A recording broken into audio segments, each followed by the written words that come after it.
What is up, YouTube? It's me, HBJ. How are you guys doing? This is my Pokemon video. My Pokemon Day video is getting done right now. First, I want to say thank you guys so much for watching the content and celebrating Pokemon Day. I am a huge Pokemon fan myself, and this is probably one of many of the Pokemon videos that I'll be releasing for some Pokemon content to go up on the channel. So if you're new to the channel, hi, I'm Harpie Player Joe. I'm a content creator, and I'm a big fan of the Pokemon series. I'm a fan of a lot of series, and Pokemon is definitely one of them. And as of the time of this recording, February 27th is Pokemon Day. It was the official day that was it was the release date for Pokemon Red and Pokemon Green in Japan. For those who got the games internationally, we received Pokemon Blue and Pokemon Red, which plays Blastoise as the cover art for replace Venusaur for Blastoise on the cover. And Red still stays the same with Charizard. So Pokemon Red and Pokemon Green are the games that started off the Pokemon franchise. It's funny though because Pokemon Blue did get introduced in Japan later, almost around the time that they did drop Pokemon Yellow, which so pretty cool. So let's talk about let's just talk about Pokemon Day, because Pokemon Day was full of a lot of things: excitement, probably some disappointments, games coming out in random orders, and of course the big announcement at the end, which was Pokemon Generation 10, Pokemon Winds and Pokemon Waves. I don't know which one I'm getting until I know all the information. Just like with Pokemon, Scarlet and Violet, Pokemon Sword and Shield, I only admit one thing. I wish I went for the one that had the better starter, only because of this. I do not like the Shield starter. The Sword starter is a lot better, for a lot of reasons that Generation 9 definitely showed me. But, yeah, they did a lot for the presentation of Pokemon 30th anniversary. But can I say one thing? I feel like they didn't go hard enough for Pokemon Generation 9. I mean, they didn't go hard enough for this anniversary. It's funny because the last 4 to 5 anniversaries, they went real hard. Music, memorabilia, releases, all of that. Honestly, they were way better before. This 30th anniversary was a joke. I'm sorry. It was. It was a real joke. But did I like what they presented? Yeah, actually, I will say that. I did like a lot of the things they presented. This video is going to be dedicated to that. It might be a 30-minute video, so if you can't wait, I ain't time stamping. You guys can do that in the comment section for me if you can, if I don't already turn off the comment section. But so here's the breakdown of everything that went down. First off, they are releasing a Game Boy-like music player that will play music from Generation 1. It's going to come in the styles of a red cartridge and a blue cartridge. Don't worry, they're all going to come in the same box. I don't know how much it's gonna sell for. I didn't really pay too much to it because, sorry, I can just download or listen to the music on my phone. So, it's not an accessory for me. But if you want to go get it, go right ahead. They also did talk about Generation 1 in the forms of Fire Red and Leaf Green. Here are what they're going to state about Fire Red and Leaf Green as far as it goes for me. So, Fire Red and Leaf Green will be accessible with Pokemon Home, but they want us to wait for a release date on that because they're still working out some of the kinks to it. They also said that Pokemon Fire Red and Leaf Green will continue. Well, of course, is available on Switch and Switch 2. And they haven't really talked about the mystery gifts and stuff, so I don't know if they're already programmed into it or they're gonna, because before they're, was it Crystal had mystery gift with Celebi, so I don't know if they're going to include mystery gift in a later update. I'm not sure, but I hope they do because there are a lot of mystery gift Pokemon that we would like to have, or at least the legendaries that were in Fire Red and Leaf Green that were accessible only through the mystery gift stuff. So maybe not. I'm not sure. I am playing Leaf Green right now, and I'll purchase Fire Red later because I want to have that focus of things on other things right now. Especially because even though it's $20, it's still, I'm going to wait till later because there are a handful of Pokemon in Fire Red that I would like to have. But I haven't gotten to the point where I actually need those Pokemon yet. So, and I also don't want to crowd myself with too many games at once. funny reference there. So they talked about that for a minute, and then they talked about the mobile games. So Pokemon Cafe is getting an update where all the starters will be available for you to get. Pokemon TCG Pocket had an update where they're going to give you free hourglasses, a total of 120, so you can pick up 10 packs as login bonuses. There's going to be additional login bonuses as well with card packs, sleeves, a mat to celebrate the 30th anniversary of Pokemon, and all of that goodies. So do look into your Pokemon TCG Pocket and check around with that. Speaking of the Pokemon TCG, they made an announcement. They did talk about Pokemon World that's going to be happening over there at the Civic Center in San Francisco. Um, it's gonna. They said it's gonna be a lot of fun. There's gonna be a Pokemon pop-up shop, Pokemon Center pop-up shop. My correction. There's gonna be a lot of things that they're gonna have because it's Pokemon Worlds. Pokemon Worlds announcement for its date is August 28th to August 30th. So if you're gonna be in the Bay Area, definitely go ahead and check it. I would also try to go ahead and start getting those tickets now because I think that's also around the time Labor Day, because Labor Day is always the first Monday of September. So, yeah, I would definitely want to book those tickets now if you want to come out to California, if you want to go to San Francisco, and you want to go participate or just go around and hang out in the Pokemon event. Funny enough, I live literally across from San Francisco. I live in Oakland. So I might go just to see all the PokeTubers, take pictures, get some Pokemon stuff, and have some fun. I haven't really decided yet, and I still have a couple of good months. So I'll let you guys know by the time July gets here, or August. Then from there, we got to talk about Pokemon games on the NSO. Pokemon. Oh, I'm sorry. But let's talk about that later because I still need to go through. Did I go through all the MOBAs? No, I haven't. I'm missing two. Pokemon Generation. Pokemon Go. Pokemon Go is celebrating its 10th anniversary. They said there's going to be a lot of updates and things going on for the 10th anniversary. They also did announce that there's going to be Pokemon events worldwide for Pokemon events during this time period and up until the anniversary. So they want you to stay tuned for that. Pokemon Unite is getting an update for new Pokemon coming to the game. We're going to have Articuno, Zapdos, and Moltres be playable. Because for those who've never played Pokemon Unite, it's basically Pokemon League of Legends, and they have various Pokemon throughout the generations joining into the fun. And Zapdos, Articuno, and Moltres were initially bosses within the game, because you know, like how in League of Legends they have, what is it? At certain points of the game, certain creatures will start showing up in the game, and then you guys can fight those characters and gain points from defeating them. Well, that's what Articuno, Zapdos, and Moltres were, and now Articuno, Zapdos, and Moltres will be joining in as actual Pokemon you can use. So they'll level up and all of that, and it'll be nice to see. They also said that the Generation 2 starters will be joining in. That's right. For Alligator, Totodile, I mean, it is Totodile.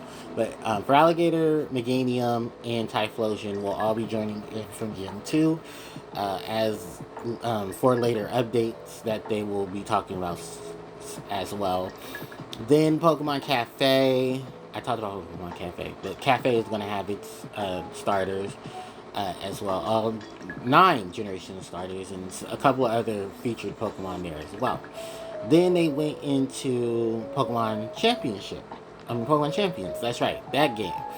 That game's console release will be April of 2026. Then they said that the other release for mobile and stuff will be later on in the year. So they want you guys to give it some time. But Pokemon Champions will be able to connect with Pokemon Bank, just like Fire Red and Leaf Green in the Generation 9 games in conjunction.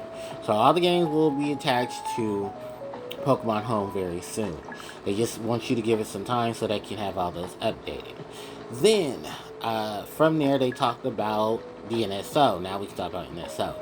Pokemon XD Gale of Darkness will be coming out in March, sometime in March. They said they made the announcement.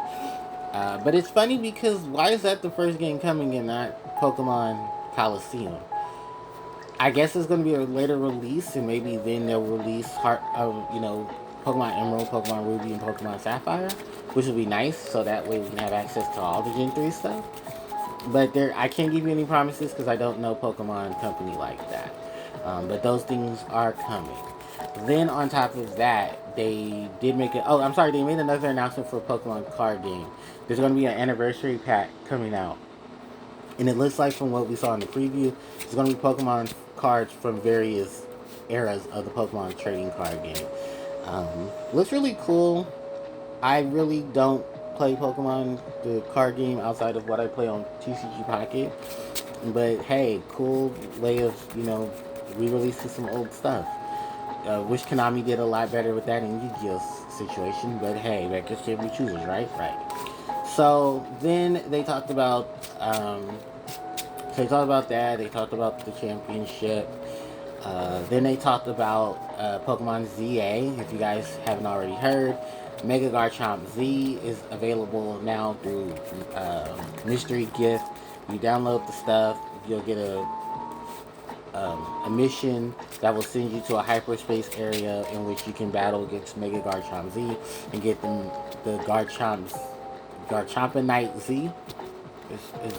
Is that how they're calling it? I'm sorry, I don't play any of the Legends games, so I wouldn't know how they're handling that. I've seen people stream it. I was going to buy it, but then I was like, no, it's okay. I'm good. I'll just stick to the main line. So that's what I'm doing there.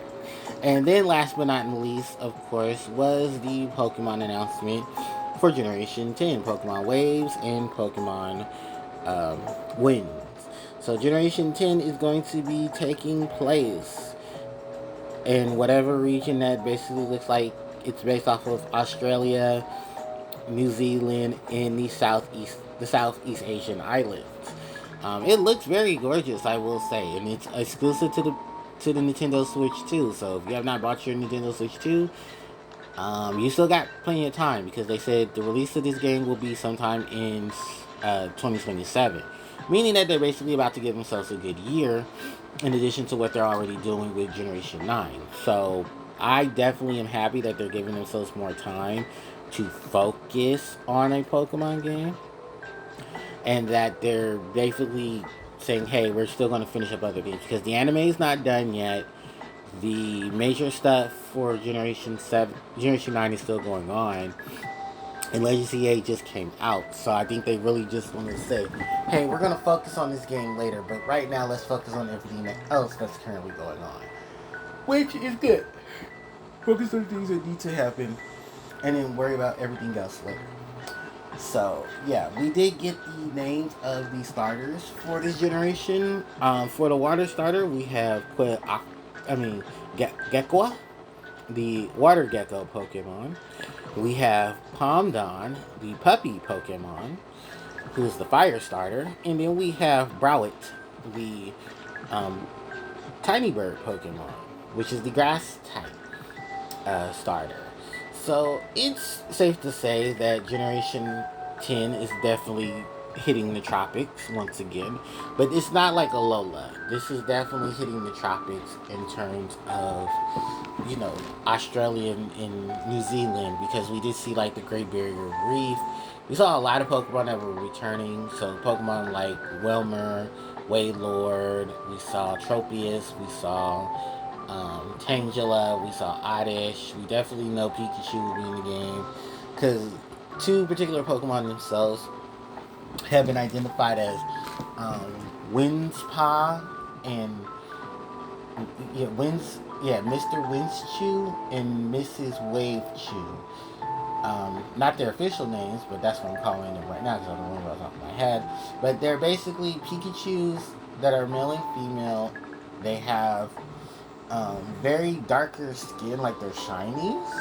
Because Shiny Pikachu always had a resemblance to the color scheme for that of Raichu.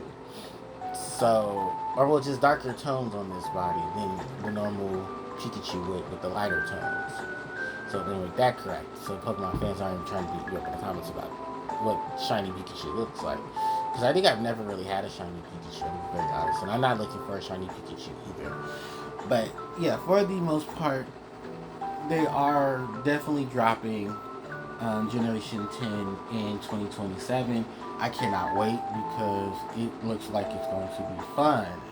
And hopefully, this doesn't have a mechanic that's going to be something that's locked behind the fucking post game. Because I'm so sick of post game shit. This should be locked behind fucking post. Stop that.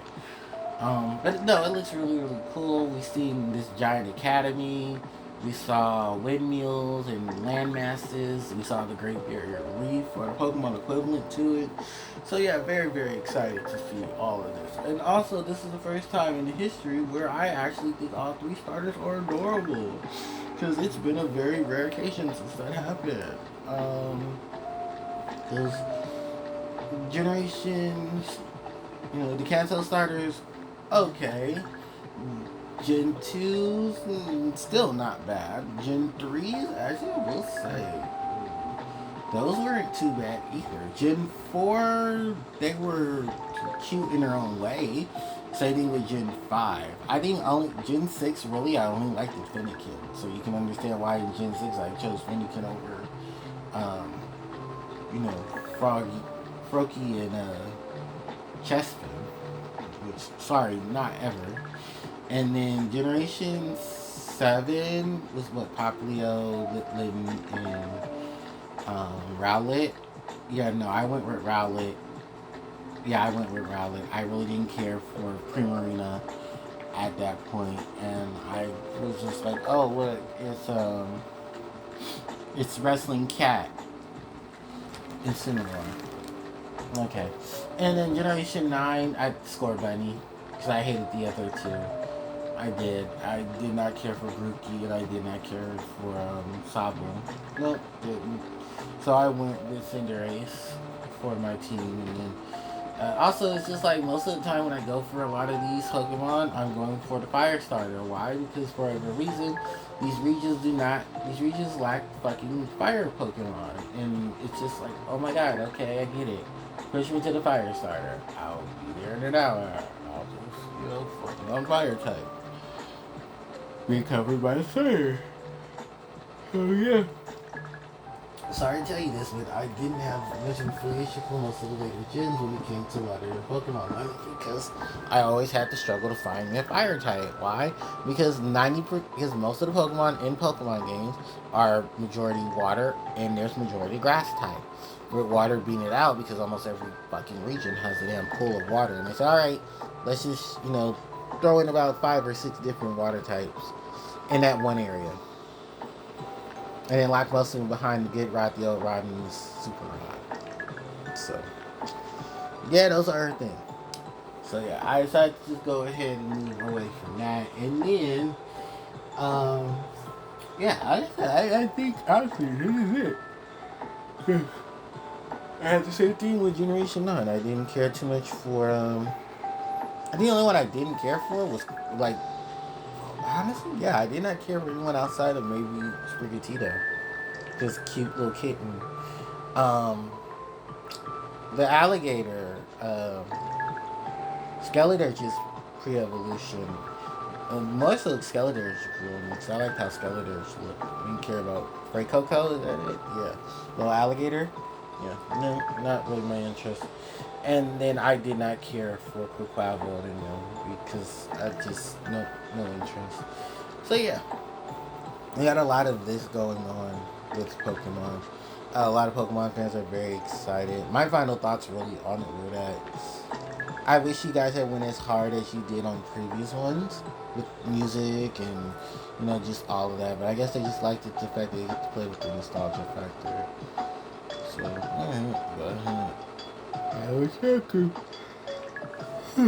Sorry about that, guys. I am so tired. I wake up. I have these. I wake up in like these 3 hours in the morning, and it's just hard for me to get back to sleep.